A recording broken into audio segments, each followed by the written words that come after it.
Welcome to J news bulletin ముందుగా headlines చూద్దాం. తప్పుడు కేసు పెట్టి వంశీని అన్యాయంగా అరెస్ట్ చేశారన్న వైసీపీ అధినేత జగన్. కక్ష సాధింపు చర్యకు అద్దం పట్టేలా వంశీ అరెస్ట్ అన్న జగన్. గన్నవరం టీడీపీ ఆఫీసుపై దాడి వ్యవహారంపై సత్యవర్ధన్ ఫిర్యాదు.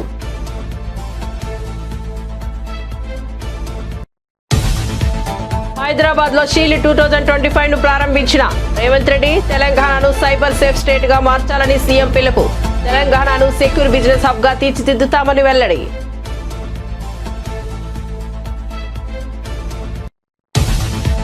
బయ్యారంలో రాష్ట్ర ప్రభుత్వమే ఉక్కు ఫ్యాక్టరీ పెట్టవచ్చు కదా అన్న రేవంత్ రెడ్డికి ఈటెల రాజేందర్ సూచన. ప్రజలకు ఉపాధి కల్పించాలని ఆలోచన ఉంటే పరిశ్రమ పెట్టాలని సూచన. రాష్ట్రంలో బీసీల జనాభా ఎందుకు తగ్గిందో రేవంత్ రెడ్డి చెప్పాలని నిలదీత. 2 రోజుల పర్యటన నిమిత్తం భారత్ కు ఖతార్ అమీర్ షేక్ సోమవారం సాయంత్రం ఢిల్లీ ఎయిర్పోర్ట్ కు విమానాశ్రయానికి వెళ్లి స్వాగతం పలికిన ప్రధాని మోదీ. ఇరు దేశాల మధ్య వ్యూహాత్మక భాగస్వామ్యం ఏర్పాటుకు కుదిరిన ఒప్పందం. సీఎం చంద్రబాబు కృషి వల్లే అది సాధ్యమైందన్న కేంద్ర మంత్రి రామ్మోహన్ నాయుడు. చంద్రబాబు కృషితోనే కేంద్ర బడ్జెట్ లో రాష్ట్రానికి కేటాయింపులు పెరిగాయని వ్యాఖ్య. గత సర్కార్ చేసిన తప్పులు ఇప్పుడు నిధుల సమీకరణకు అడ్డంకిగా మారాయన్న మంత్రి. ఇక వార్త వివరాల్లోకి వెళ్తే తెలంగాణను సైబర్ సేఫ్ స్టేట్ గా మార్చేందుకు మనమంతా కలిసి పనిచేద్దామని ముఖ్యమంత్రి రేవంత్ రెడ్డి పిలుపునిచ్చారు. హైదరాబాద్ లో నిర్వహిస్తున్నారు సైబర్ నేరాలకు పరిష్కారాలను కనుగొనడమే లక్ష్యంగా జరుగుతున్న ఈ సదస్సును ముఖ్యమంత్రి రేవంత్ రెడ్డి ప్రారంభించారు. అనంతరం కార్యక్రమంలో సీఎం రేవంత్ రెడ్డి మాట్లాడుతూ దేశంలోనే సైబర్ సేఫ్టీలో తెలంగాణ రాష్ట్రాన్ని నెంబర్ 1 గా నిలపడమే ప్రభుత్వం లక్ష్యంగా పెట్టుకుందని తెలిపారు. డిజిటల్ సేఫ్టీ ఫ్యూచర్ గురించి చర్చించేందుకు షీల్డ్ 2025 ను నిర్వహించుకున్నట్లు వెల్లడించారు. సైబర్ సెక్యూరిటీ సొల్యూషన్స్ కోసం ఎకోసిస్టమ్ వ్యవస్థను ఏర్పాటు చేసేందుకు ప్రభుత్వం నిపుణులు ఐటీ సంస్థలతో కలిసి పనిచేయడానికి అన్ని రకాల వనరులు సమకూరుస్తోందన్నారు. తెలంగాణను సెక్యూర్ బిజినెస్ హబ్ గా మార్చాలని తెలిపారు. Cyber help line once again 1930. It's a 24/7 cyber helpline. Telangana is one of few states with a fully operational cyber security bureau and a dedicated cybercrime helpline to protect citizens. We launched 7 new specialized cybercrime police stations in last year. I congratulate the DGP and Director of Cyber Bureau for creating these facilities. I congratulate DG CSB team for organizing this event, which will enable collaboration between police, academia and experts. Let us work together to make Telangana a cyber safe state.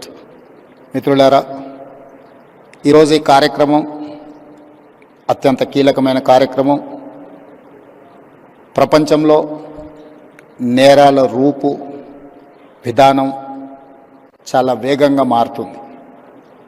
ఈ వేగంగా మారే విధానంలో మన యొక్క పరిపాలన విధానాలను మార్చుకొని సమాజంలో వస్తున్న సవాళ్ళను ఎదుర్కోవడానికి అవసరమైన అన్ని ప్రణాళికలు మనం సిద్ధం చేసుకోవాలి. ఒకప్పుడు దేశంలో కానీ ప్రపంచంలో కానీ తీవ్రమైన నేరాలు, మర్డర్, రేప్ని మనం అత్యంత తీవ్రమైన నేరంగా చూసేది. అదేవిధంగా దోపిడీలు చేయాలి అంటే నేరగాళ్ళు మన ఇంటికి రావాలి, మన తలుపులో మన కిటికీలో బద్దలు కొట్టాలి, మన ఇంట్లోకి రావాలి, మన ట్రెజరీని పగలగొట్టి తీసుకెళ్ళాలి. కానీ ఈరోజు ట్రెజరీ అనే పదానికే డెఫినేషన్ మారింది. ఈరోజు మన ట్రెజరీ మన కంప్యూటర్ లేకపోతే మన మొబైల్. సో మన కంప్యూటర్ని, మన మొబైల్ని మన ఇంటికి వచ్చి ఎత్తుకెళ్లాల్సిన పని లేదు. వాళ్ళు ఎక్కడున్నా కూడా they can enter into your computer or otherwise your mobile. మీ ట్రెజరీలో ఉన్న ఎలాంటి ఖజానానైనా దొంగతనం చేయడానికి నౌడేస్ సైబర్ క్రైమ్ అనేది ఈ నేరాల రూపు మారింది.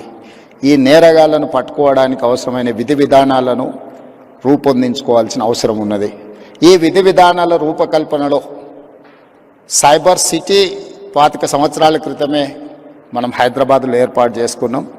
ఈరోజు సైబర్ నేరాలను నియంత్రించడానికి కూడా ఈ దేశానికి ఆదర్శంగా మొదటి స్థానంలో తెలంగాణ రాష్ట్రం ఉన్నది. మా పోలీసు అధికారులు ప్రత్యేకమైన నిరంతర కృషి చేయడంతో ఈరోజు దేశంలోనే సైబర్ క్రైమ్ను నిరోధించడంలో తెలంగాణ రాష్ట్ర పోలీసు విభాగం ముందు భాగాన నిలబడ్డది. ఇది మేము చెప్పడం కాదు, కేంద్ర ప్రభుత్వమే గుర్తించి మా అధికారులను అభినందించింది. కానీ ఇది సరిపోదు. ఈరోజు జరుగుతున్న నేరాలు ప్రతిరోజు, ప్రతి గంట, ప్రతి నిమిషం కాదు, ప్రతి సెకండ్ సైబర్ నేరాలు జరగడానికి అవకాశం ఉంది. వీటిని నియంత్రించాల్సిన బాధ్యత మనందరి మీద ఉన్నది. గతంలో పోలీస్ వ్యవస్థ చేజింగ్ సెల్ లాగా ఉండేది. ఒక నేరం జరిగిన తర్వాత నేరగాళ్లను పట్టుకోవడానికి అవసరమైన ప్రణాళికలు పోలీసులు సిద్ధం చేసుకునేది. కానీ ఈరోజు నేరం జరిగిన తర్వాత పట్టుకోవడం అనేది సైబర్ క్రైమ్లో అంత ఆశామాసిగా లేదు. ఎందుకంటే గతంలో ఫిజికల్ క్రైమ్ అనేది with in the state, with in the village or with in the ఏరియాలో జరిగేది. సైబర్ క్రైమ్ అనేది sky is the limit for crime. ఏ దేశంలో అయినా ఎక్కడైనా ఉండి ఏ నేరమైనా చేయొచ్చు. ఆ నేరం ఎక్కడి నుంచి జరిగింది కనుక్కోవడం ఒక ఇబ్బంది అయితే, పోలీసులు అకారణంగా తనను ఇబ్బంది పెడుతున్నారని, వ్యక్తిగత గోప్యతకు భంగం కలిగించేలా వ్యవహరిస్తున్నారని సినీ నటుడు మంచు మనోజ్ ఆరోపించారు. తిరుపతి జిల్లా చిన్నగొట్టిగల్లు మండలం బాకరాపేట పోలీస్ స్టేషన్ కు సోమవారం రాత్రి నటుడు మంచు మనోజ్ వెళ్లారు. రాత్రి 11:15 గంటల సమయంలో వచ్చి ఆయన అర్ధరాత్రి వరకు అక్కడే బైఠాయించారు. తాను తన సిబ్బందితో కనుమ రహదారిలోనే లేక్ వ్యాలీ రెస్టారెంట్ లో బస చేయక పోలీసులు తమ సిబ్బందిని ఇక్కడ ఎందుకు ఉన్నారని ప్రశ్నించారని, తాము మంచు మనోజ్ తో ఉన్నామని చెప్పగా పోలీస్ స్టేషన్ కు పిలిచారన్నారు. తాను పోలీస్ స్టేషన్ కు వచ్చేసరికి ఎస్ఐ లేరని విమర్శించారు. అనంతరం సిఐ ఇమ్రాన్ బాషాతో ఫోన్ లో మాట్లాడారు. మనోజ్ మాట్లాడుతున్నాను సార్. మనోజ్ మంచు. ఒక అరగంట ముందు వరకు బాగున్నాను, ఒక గంట ముందు వరకు మీ వాళ్ళు ఎందుకు నా ప్రైవసీని వచ్చి డిస్టర్బ్ చేసి మా వాళ్ళందరూ బెదిరించి సీఎం గారు పంపించారు అన్నట్టు లెవెల్లో చెప్పారు సార్. అంతా ఆయన పెద్ద పెద్ద విషయాలు చూసుకుంటారు సార్. ఇవి ఎందుకు చూసుకుంటారు? ఆయన పేరు చెప్పి ఎందుకు రావడం డిపార్ట్మెంట్ నా దగ్గరికి? ఇప్పుడు తీసుకొచ్చి పిలుచుకొని వచ్చి ఓకే సార్ నా తప్పుంటే రండి స్టేషన్కి వెళ్దామని చెప్పి కూర్చున్నాను. ఇంకా ఇక్కడికి వచ్చి అంటే అక్కడ కొట్లు పగలు కొడతారు, అన్ని పగలు కొడతారు, వాళ్ళ దగ్గరికి వెళ్ళేదానికి దమ్ము లేదు ఎవరికి. కానీ ఇక్కడ నేను వచ్చి పీస్ఫుల్గా ఉండి పీస్ఫుల్గా పోలీస్ ఆశ్రయం తీసుకొని పీస్ఫుల్గా పోలీస్ చెప్పుకుంటుంటే నాకు ఇంటెలిజెన్స్ ఫోన్ చేస్తారు, మీరు ఫోన్ చేస్తారు, ఇంటికి వచ్చేస్తారు, మీరు హ్యాపీగా సడన్ గా రోడ్డు అక్కడ నా చేయి పట్టుకుని లాగారు. నా చేయి పట్టుకుని లాగాల్సిన అవసరం ఏంటి సార్? ఎందుకు ఇక్కడికి వచ్చారు సార్? స్టేషన్కి వెళ్ళి మాట్లాడతాం, మీ కారణంగా వస్తుందని చెప్పి కార్లో ఎక్కుతుంటే చేయి పట్టుకొని లాగారు బయటికి. అంటే నా చెయ్యి ఎలా పట్టుకొని లాగేయచ్చు అంత ఈజీయా సార్? ఓకే సార్, స్టేషన్లోనే ఉన్నాను సార్. రండి, నేను ఇప్పుడు వెళ్తాను క్యాంపస్కి, మీరు అందరూ సపోర్ట్ ఇస్తారా?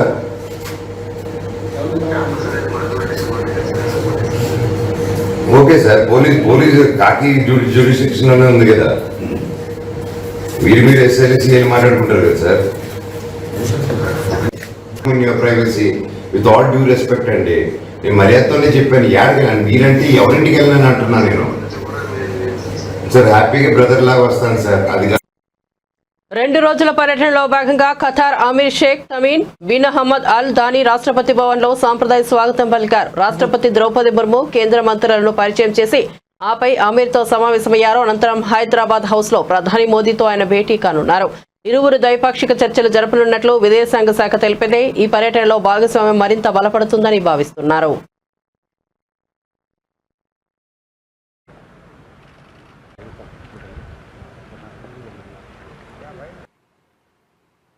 Examples of strategic partnership between the Government of Republic of India and the Government of State of Qatar. These will be exchanged on the Qatar side by His Excellency Sheikh Mohammed bin Abdurrahman bin Jassim Jabar Al Thani, Prime Minister and Minister of Foreign Affairs for the State of Qatar, and on the Indian side by Dr. S. Jaishankar, External Affairs Minister.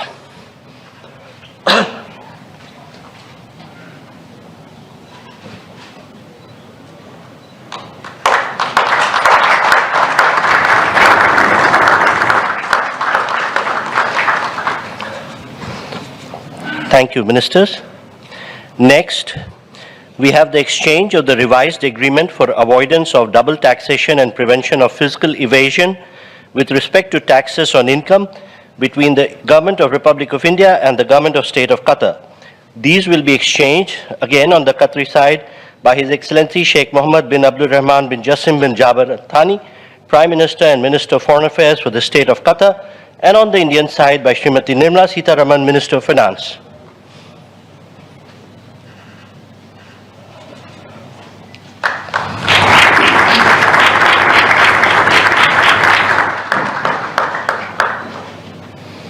Thank you, Excellencies. Ladies and gentlemen, this concludes the exchange ceremony. Sir.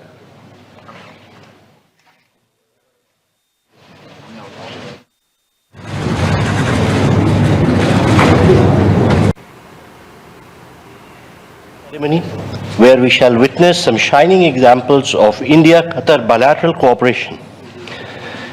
These are బయ్యారంలో రాష్ట్ర ప్రభుత్వమే ఉక్కు ఫ్యాక్టరీని ఏర్పాటు చేయవచ్చు కదా అని BJP నేత Malkajgiri MP Etela Rajender ప్రశ్నించారు. ప్రజలకు ఉపాధి కల్పించే ఆలోచనే ఉంటే రాష్ట్ర ప్రభుత్వమే అక్కడ పరిశ్రమలు నెలకొల్పి ఉద్యోగాలు ఇవ్వవచ్చని సూచించారు. హైదరాబాద్ లో ఆయన మీడియాతో మాట్లాడుతూ కేంద్ర బడ్జెట్ లో తెలంగాణకు భారీగానే నిధులు కేటాయించామని వెల్లడించారు. రామగుండం ఎరువుల ఫ్యాక్టరీకి కేంద్ర ప్రభుత్వం 6,300 కోట్లు మంజూరు చేసిందని ఆయన అన్నారు. కాజీపేటలో కోచ్ రైల్వే ఫ్యాక్టరీని ఏర్పాటు చేస్తుందని తెలిపారు. మేక్ ఇన్ ఇండియాకు ప్రాధాన్యత ఇస్తున్నట్లు చెప్పారు. సూక్ష్మ చిన్న తరహా పరిశ్రమలకు వేలాది కోట్ల రూపాయల రుణాలను మంజూరు చేస్తున్నట్లు ఆయన పేర్కొన్నారు. కేంద్రం ఇంత చేస్తుంటే బయ్యారంలో ప్రజలకు ఉపాధి కల్పించేందుకు రాష్ట్ర ప్రభుత్వమే చొరవ తీసుకోవచ్చు కదా అని ఆయన పేర్కొన్నారు. అసెంబ్లీలో భారతీయ జనతా పార్టీ శాసనసభ్యులు ఉన్నారు. రేపు శాసన మండలిలో కూడా భారతీయ జనతా పార్టీ ఎమ్మెల్సీలు కనుక ఉంటే ఇవాళ ఈ ప్రభుత్వం మీద సిపిఎస్ విధానం రద్దు కోసం కావచ్చు, 317 జీవోలు జరిగిన అక్రమాలు కావచ్చు, ఇవాళ డిఏలు ఇచ్చే పోరాటాలు కావచ్చు. ఒక్క మాట చెప్పాలంటే కేజీబీవీలలో ఉన్నటువంటి స్కూళ్ళల్లో పనిచేసే టీచర్లు ఎన్ని బాధలు ఉన్నాయో మాకు ఇచ్చే దుఃఖం వస్తుంది. మోడల్ స్కూల్ అన్నిటికంటే టాప్ స్కూల్స్ అని చెప్పి జాయిన్ అయితే ఇవాళ మోడల్ స్కూల్స్లో పనిచేసే టీచర్లు ఇవాళ ఎందుకు వచ్చిన వీళ్ళకు ప్రభుత్వ స్కూళ్ళలో పోయినా బాగుండని చెప్పి వాళ్ళు భావిస్తారు. ఇవన్నిటి మీద రేపు మాట్లాడగలిగేది కొట్లాడగలిగేది భారతీయ జనతా పార్టీ మాత్రమే. ఇవాళ టీఆర్ఎస్ అయితే ఇక్కడ పోటీ చేస్తలేదు. కాంగ్రెస్ వాళ్ళు ఏమనుకుంటున్నారంటే నంబర్ 3 విశ్లేషణ చేయండి. Make in India, made in India number 1, స్టార్టప్ల కోసం డబ్బులు కేటాయించడం నంబర్ 2, నంబర్ 3 కొత్తగా రీసెర్చ్ చేసుకునే వాళ్ళకి ఎవరైనా ఉంటే సపోర్ట్ చేసే స్కీమ్ 3, అలా ఉన్న స్మాల్ స్కేల్ మీడియం స్కేల్ ఇండస్ట్రీస్కి అండర్ ఫైనాన్స్తో నడిస్తే శక్తివంతంగా లోన్స్ ఇచ్చి ఇంట్రెస్ట్ సబ్సిడీస్ ఇచ్చి చేస్తున్నది నంబర్ 3. అవి కాదని ఇంకా ఏం చేసింది గవర్నమెంట్ ఇండియా? రామగుండానికి 6,300 కోట్ల రూపాయలు ఇచ్చి ఇవాళ ఎరువుల కర్మాగారాన్ని మళ్ళీ ఇచ్చింది. ఇక్కడ మనం కాజీపేటలో ఏం కోరుకునేది? కోచ్ ఫ్యాక్టరీ కావాలి. కోచ్ ఫ్యాక్టరీలో ఎన్ని సంవత్సరాలు ఉద్యమాలు చేసిన ఐడియా ఉందా మీకు? కాకుండా అక్కడ డబ్బాలు తయారు చేసే ఒక మాట చెప్పండి, రైల్వేకి సంబంధించిన కేంద్ర బిందువు ఇవాళ కాజీపేట మొన్నటి బడ్జెట్లో 500 కోట్లు సరిపోకపోతే ఇంకొక 300 కోట్లు కూడా ఇస్తామని చెప్పి ఇచ్చింది. ఇవాళ కొత్తగా ఏమంటున్నా అంటే 1,50,000 కోట్ల రూపాయలు కేంద్ర ప్రభుత్వం మీ రాష్ట్రాలలో ఏమైనా హామీలు అమలు కాకపోతే మీ దగ్గర ఏమైనా ఉత్పత్తులు పెంచుకోవాలనుకుంటే ఇండస్ట్రీస్ పెట్టుకోవాలనుకుంటే రూపాయి ఇంట్రెస్ట్ లేకుండా 0 రేట్ ఆఫ్ ఇంట్రెస్ట్లో 1,50,000 కోట్ల రూపాయలు కేంద్ర ప్రభుత్వం రాష్ట్రాల కోసం పెట్టింది. వీళ్ళకి దమ్ముంటే ఆ బయ్యారంలో అది అనాలిసిస్ చేసుకొని వయబిలిటీ అయితే తీసుకోమని చెప్పు. నేను ఇంకొక మాట కూడా ఉంటున్నా, ఇవాళ ఎవరి ఆధ్వర్యంలో ఐడిపిఎల్ మూతపడ్డది, ఎవరి ఆధ్వర్యంలో హెచ్ఎండి మూతపడ్డది, ఎవరి ఆధ్వర్యంలో అల్యూమినియం కంపెనీ మూతపడ్డది, ఎవరి అని మూతపడ్డే వాళ్ళ ఆలయంలో. ఇవాళ నేను అంటున్నా నేను మొన్న పార్లమెంట్ కమిటీలో నేను సభ్యుడు ఉన్నా. కెమికల్స్ అండ్ ఫెర్టిలైజర్స్ ఫార్మాసిటికల్ దాంట్లో నేను ఉంటే 30 మంది పట్టుకొచ్చి మొత్తం తిప్పి ఈ ఐడిపిఎల్ ఫ్యాక్టరీ ఒకనాడు ఇంత గొప్పగా ఉండే ఇప్పుడు జనౌషధి ప్రోగ్రాం విజయవాడ. గుంటూరులో నిర్వహించిన మీడియా సమావేశంలో కేంద్ర మంత్రి కింజరపు రామ్మోహన్ నాయుడు కీలక వ్యాఖ్యలు చేశారు. సీఎం చంద్రబాబు కృషితోనే కేంద్ర బడ్జెట్లో రాష్ట్రానికి కేటాయింపులు పెరిగాయని తెలిపారు. గత ప్రభుత్వం చేసిన తప్పులతో జల్ జీవన్ మిషన్లోనూ 15,000 కోట్ల నష్టం వచ్చిందన్నారు. కానీ చంద్రబాబు విజ్ఞప్తి మేరకు ఆ స్కీమ్ను కేంద్రం మరో ఏడాది పొడిగించిందని చెప్పారు. గత సర్కార్ చేసిన తప్పులు ఇప్పుడు నిధుల సమీకరణకు అడ్డంకిగా మారాయని అన్నారు. అయితే చంద్రబాబు కృషితో ఎన్నడూ లేని విధంగా గత 7 నెలల్లో ఏపీకి కేంద్రం సహకారం అందించిందని పేర్కొన్నారు. ఆంధ్రప్రదేశ్లో డబుల్ ఇంజిన్ ప్రభుత్వం నడుస్తోందని కేంద్ర మంత్రి రామ్మోహన్ నాయుడు అన్నారు. ఆలోచనతో వికసిత్ భారత్ 2047 అంటే 100 సంవత్సరాలు మన భారతదేశానికి స్వాతంత్రం వచ్చినటువంటి సందర్భంగా భారతదేశం ఒక డెవలప్డ్ నేషన్ గా తయారు చేయాలి, ఆ ఆశయంతో ప్రతి ఒక్కరూ కూడా ముందుకు నడవాలి అని ఏదైతే ఒక అంశం ఉందో ఆ అంశానికి బలాన్నిచ్చే విధంగా పునాదులు వేసే విధంగా ఈ యొక్క బడ్జెట్ ప్రవేశపెట్టారని కూడా తెలియజేసుకుంటున్నాను. ఒక చరిత్రాత్మకమైనటువంటి బడ్జెట్ ఇది. ఆర్టిఫిషియల్ ఇంటెలిజెన్స్ ఒకప్పుడు ఐటీలో మన భారతదేశం ఎలా లీడ్ తీసుకొని ఈ రోజు ప్రపంచంలోనే ఐటీలో ఒక బ్రహ్మాండమైన పేరు సంపాదించుకున్నామో ఆర్టిఫిషియల్ ఇంటెలిజెన్స్ లో కూడా అలాగే మనం ఇప్పటి నుంచే అడుగులు ముందుకు వేయాలని సజెస్ట్ చేశారు. దాని సందర్భంగా ఈరోజు ఒక 5 artificial intelligence regional centres and 1 centre of excellence కూడా ఈ బడ్జెట్ ద్వారా ప్రవేశపెట్టడం జరుగుతుంది. అది కూడా మన ఆంధ్రప్రదేశ్ రాష్ట్రంలో ఒకటి ఎస్టాబ్లిష్ చేయాలని మన రాష్ట్రం తరపున కూడా దానికి కృషి కూడా మనం చేస్తున్నాం. గత 7 నెలలుగా కేంద్ర ప్రభుత్వం నుంచి ఆంధ్రప్రదేశ్ రాష్ట్రానికి వచ్చినటువంటి సహకారం నా భూతో నా భవిష్యత్ అన్న విధంగా ఎన్నడూ జరగనటువంటి విధంగా ఆంధ్రప్రదేశ్ రాష్ట్రానికి మన విభజన చట్టంలో ఉన్నటువంటి హామీల్ని ఒక పక్కన నెరవేరుస్తూ అదనంగా ఒక ప్రత్యేకమైనటువంటి దృష్టి మన ఆంధ్రప్రదేశ్ మీద పెడుతూ ఎన్నో బడ్జెట్లో ఎన్నో నిధులు కూడా కేటాయింపులు జరిగాయని మరొకసారి ప్రస్తావిస్తున్నాను. బడ్జెట్ ద్వారా రెగ్యులర్ స్కీమ్స్ ద్వారా జరగాల్సినటువంటి కేటాయింపులు అన్ని కూడా జరుగుతాయి. రాష్ట్రాలకి ఇన్ఫ్రాస్ట్రక్చర్ ఫండ్ ఏదైతే రాష్ట్రానికి ఇవ్వడం జరుగుతుందో కేంద్రం నుంచి, అది కూడా గతంలో చంద్రబాబు నాయుడు గారి కేంద్ర ప్రభుత్వానికి రిక్వెస్ట్ చేస్తే ఈసారి దాని తాలూకా లిమిట్ కూడా రాష్ట్రానికి ఇన్ఫ్రాస్ట్రక్చర్ ఫండ్ ఏదైతే కేంద్రం నుంచి వస్తుందో ఆ లిమిట్ కూడా పెంచడం జరిగింది. జగన్మోహన్ రెడ్డి తాలూకా నిర్ణయాలు గాని వాళ్ళ ప్రభుత్వం చేసినటువంటి తప్పులు గాని ఈ రోజు కొన్ని సందర్భాల్లో నిధులు తీసుకొని రావాలంటే అడ్డంకులుగా మారాయి. సో అలాంటివన్నీ కూడా ఛాలెంజెస్ ని మళ్ళీ దాటుకొని మళ్ళీ సాధించుకోవాలనంటే అది చంద్రబాబు నాయుడు గారి తాలూకా విజన్ వల్ల, ఆయన పట్టుదల వల్ల. వైసీపీ నేత గన్నవరం మాజీ ఎమ్మెల్యే వల్లభనేని వంశీపై కూటమి ప్రభుత్వం కక్ష సాధింపు చర్యలకు పాల్పడుతోందని ఏపీ మాజీ ముఖ్యమంత్రి వైఎస్ జగన్ ఆరోపించారు. తప్పుడు కేసులు పెట్టి వంశీని అన్యాయంగా అరెస్టు చేశారని ఆగ్రహం వ్యక్తం చేశారు. విజయవాడలో సబ్ జైల్లో వల్లభనేని వంశీతో ములాఖత్ అనంతరం ఆయన మీడియాతో మాట్లాడారు. వంశీని అరెస్టు చేసిన తీరు రాష్ట్రంలో క్షీణించిన శాంతి భద్రతలకు నిదర్శనమని చెప్పారు. నాడు గన్నవరంలోని టీడీపీ కార్యాలయంపై దాడి జరగగా అందులో కంప్యూటర్ ఆపరేటర్ గా పనిచేస్తున్న సత్యవర్ధన్ పోలీసులకు ఫిర్యాదు చేశారని జగన్ గుర్తు చేశారు. రాష్ట్రంలో దిగజారిపోయిన లా అండ్ ఆర్డర్ ను వంశీ అరెస్టు అద్దం పడుతుంది. ఎందుకనంటే వంశీను అరెస్ట్ చేసిన తీరు ఒకసారి గమనించినట్టయితే అతి దారుణమైన law and order break down కనిపిస్తుంది. ఒకసారి గమనించినట్టయితే ఈ కేసులో గన్నవరం పార్టీ కార్యాలయంపై దాడి జరిగింది అని చెప్పి ఫిర్యాదు చేసిన సత్యవర్ధన్ అనే ఈ వ్యక్తి గన్నవరం తెలుగుదేశం పార్టీ ఆఫీసులో కంప్యూటర్ ఆపరేటర్ గా పనిచేస్తా ఉన్న సత్యవర్ధన్ అనే ఈ వ్యక్తి ఫిర్యాదు చేసిన ఇదే వ్యక్తి సాక్షాత్తు తానే జడ్జి గారి సమక్షంలో తానే జడ్జి గారు ఇచ్చిన సమన్లకు పోలీసుల ఆధ్వర్యంలో ఆ సమన్ను అందుకొని జడ్జి గారి దగ్గరికి వచ్చి జడ్జి గారితో తానిచ్చిన వాంగ్మూలాన్ని ఒకసారి గమనిస్తే ఆ వాంగ్మూలంలో ఆయన చెప్పిన మాటలు ఏమిటి? చివరికి ఈరోజు వంశీ మీద పెట్టిన ఫాల్స్ కేసు ఏమిటి? ఇదే సత్యకుమార్ అనే వ్యక్తి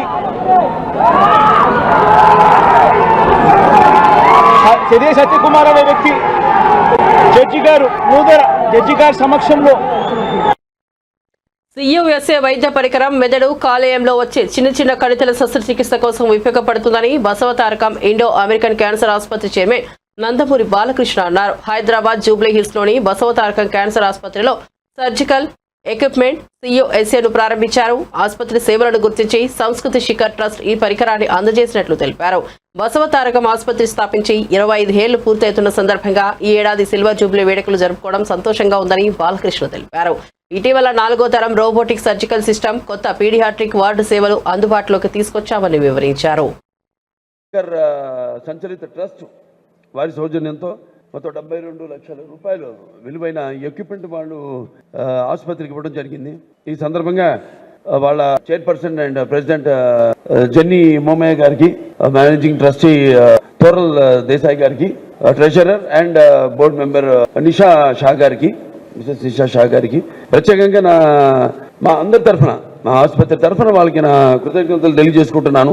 ప్రతి ఎక్విప్మెంట్ ఈ ఆసుపత్రిలో మనం ఈ రోబోటిక్ సర్జరీ 4th జనరేషన్, అంతకుముందు 3rd జనరేషన్ ఉండేది, తర్వాత 4th జనరేషన్ మనం సుమారుగా 10 కోట్లు వెచ్చించి దాన్ని ఇక్కడ ప్రారంభించడం జరిగింది. కాబట్టి ఎప్పటికప్పుడు ఆసుపత్రిని మా సైంటిఫిక్ అడ్వైజరీ బోర్డు ద్వారా ఆసుపత్రిని అప్డేట్ చేసుకుంటూ అటు రోబోటిక్ సర్జరీ ఎక్విప్మెంట్ కూడా మనం కొనగానే 4th జనరేషన్, అలాగే ప్రాస్టాక్టమీ లేకపోతే నెఫ్రాక్టమీ, ఇవన్నీ కూడా మనం వెంటనే వాటికి వర్క్ షాప్స్ నిర్వహించడం జరిగింది. పరికరం చెప్పాను, మెదడు మరియు కాలేయ శస్త్రచికిత్సల్లో బాగా ఉపయోగపడుతుంది. దీని ద్వారా చుట్టుపక్కల కణజాలం దెబ్బతినకుండా ట్యూమర్ కణితులను మాత్రమే తొలగించే అవకాశం ఉంటుంది. దీనివల్ల ఈ పరికరం ట్యూమర్ కణాలను వేగంగా తొలగించేందుకు ఉపయోగపడుతూ శస్త్రచికిత్స పట్టే సమయాన్ని తగ్గిస్తుంది కూడా. ఈ సంస్కృతి శిఖర సంచలిత ట్రస్ట్ సంస్థ వారు ఈ అత్యాధునిక పరికరాన్ని మన ఆసుపత్రికి బహుకరించారు. వారి యొక్క దాతృత్వానికి మన ఆసుపత్రి తరఫున కృతజ్ఞతలు తెలియజేసుకుంటున్నాను. వారు బహుకరించిన ఈ పరికరం 420 దొంగ హామీలు ఇచ్చి నంగనాచి మాటలు చెప్పి రేవంత్ రెడ్డి ముఖ్యమంత్రి అయ్యిండని, తెలంగాణ ప్రజలను విజయవంతంగా మోసం చేస్తున్న రేవంత్ రెడ్డి బుద్ధి చెప్పే పని కల్వకుర్తి నుంచే మొదలు కావాలని బీఆర్ఎస్ వర్కింగ్ ప్రెసిడెంట్ కేటీఆర్ పిలుపునిచ్చారు.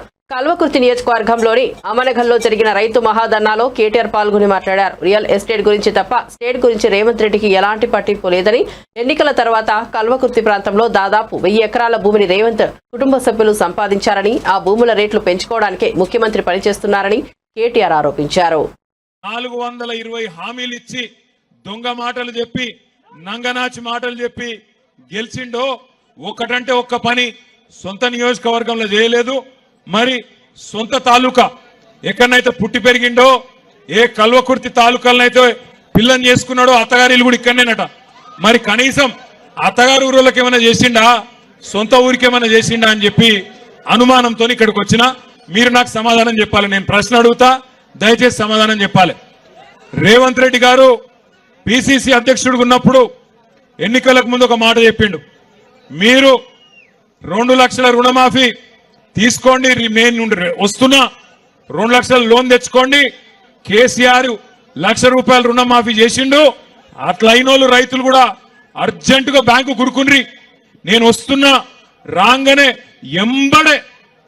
ఎంబడే డిసెంబర్ 9 నాడు సంతకం పెడతా, 2 లక్షల రుణం మాఫీ చేస్తా అని చెప్పిండు.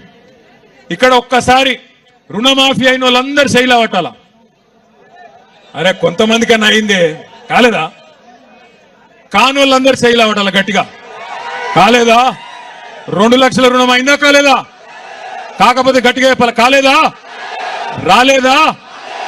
రైతు బంధు వచ్చిందా? టకీ వడ్డాయా పైసలు? గట్టిగా చెప్పండి, వినబడతలేదు. రాలేదా? తులం బంగారం వచ్చిందా? సినిమా రంగంలోని తెలుగు అమ్మాయిలపై తాను చేసిన వ్యాఖ్యలను వెనక్కు తీసుకుంటున్నట్లు ప్రముఖ నిర్మాత SKN తెలిపారు. ఇటీవల ఓ సినిమా వేడుకల్లో తెలుగు అమ్మాయిల గురించి తాను సరదాగా చేసిన వ్యాఖ్యలను కొందరు తప్పుగా ప్రచారం చేస్తున్నారని ఆవేదన వ్యక్తం చేశారు. తన సినిమాల్లో తెలుగు అమ్మాయిలకే ప్రాధాన్యత ఉంటుందని పేర్కొన్నారు. రాబోయే రోజుల్లో సినీ పరిశ్రమలోని 24 క్రాఫ్ట్స్ లో సుమారు 25 మంది తెలుగు అమ్మాయిలను తీసుకున్నట్లు SKN ప్రకటించారు. Return of dragon cinema pre release వేడుకల్లో తన వ్యాఖ్యలను తప్పుగా అర్థం చేసుకోవద్దని విజ్ఞప్తి చేశారు. ఈ మేరకు ఆయన ఓ వీడియోను విడుదల చేశారు. తెలుగు అమ్మాయిలతో ఇబ్బందులు ఉంటున్నాయన్న ఎస్కేఎన్ అనే విధంగా ఇదవుతుంది. ఈ మధ్యకాలంలో తెలుగు అమ్మాయిలు ఎక్కువగా ఇండస్ట్రీకి పరిచయం చేసిన అతి కొద్దిమంది నిర్మాతలు నేను ఒకరిని. రేష్మ, ఆనంది, మానస, ప్రియాంక జావల్కర్, వైష్ణవి చైతన్య,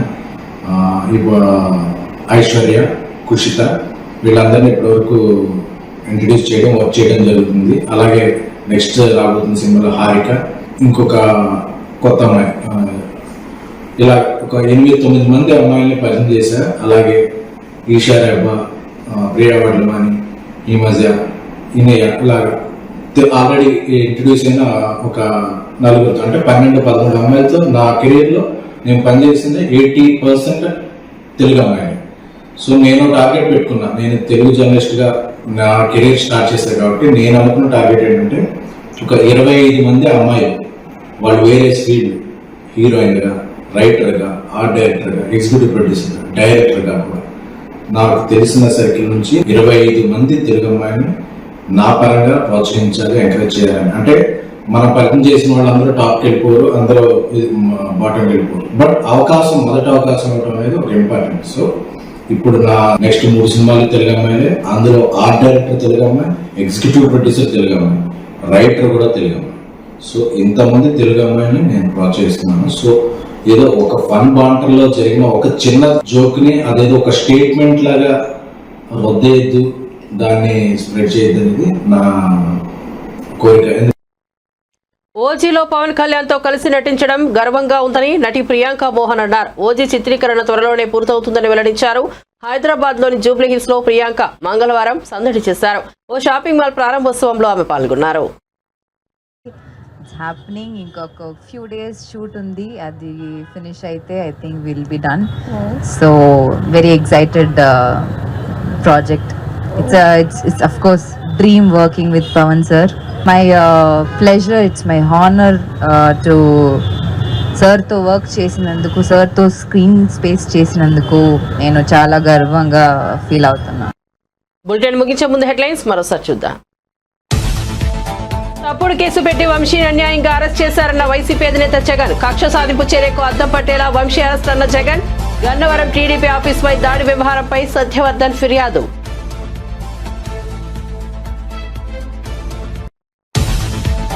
హైదరాబాద్ లో షీల్డ్ 2025 ను ప్రారంభించిన రేవంత్ రెడ్డి. తెలంగాణను సైబర్ సేఫ్ స్టేట్ గా మార్చాలని సీఎం పిలుపు. తెలంగాణను సెక్యూర్ బిజినెస్ హబ్ గా తీర్చిదిద్దుతామని వెల్లడి.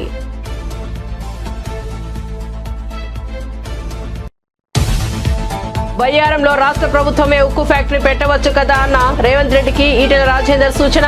ప్రజలకు ఉపాధి కల్పించాలని ఆలోచన ఉంటే పరిశ్రమ పెట్టాలని సూచన. రాష్ట్రంలో బీసీల జనాభా ఎందుకు తగ్గిందో రేవంత్ రెడ్డి చెప్పాలని నిలదీత. 2 రోజుల పర్యటన నిమిత్తం భారత్ కు ఖతార్ అమీర్ షేక్ సోమవారం సాయంత్రం ఢిల్లీ ఎయిర్పోర్ట్ కు విమానాశ్రయానికి వెళ్లి స్వాగతం పలికిన ప్రధాని మోదీ. ఇరు దేశాల మధ్య వ్యూహాత్మక భాగస్వామ్యం ఏర్పాటుకు కుదిరిన ఒప్పందం. సీఎం చంద్రబాబు కృషి వల్లే అది సాధ్యమైందన్న కేంద్ర మంత్రి రామ్మోహన్ నాయుడు. చంద్రబాబు కృషితోనే కేంద్ర బడ్జెట్ లో రాష్ట్రానికి కేటాయింపులు పెరిగాయని వ్యాఖ్య. గత సర్కార్ చేసిన తప్పులు ఇప్పుడు నిధుల సమీకరణకు అడ్డంకిగా మారాయన్న మంత్రి. మరిన్ని అప్డేట్స్ కోసం చూస్తూనే ఉండండి జే న్యూస్.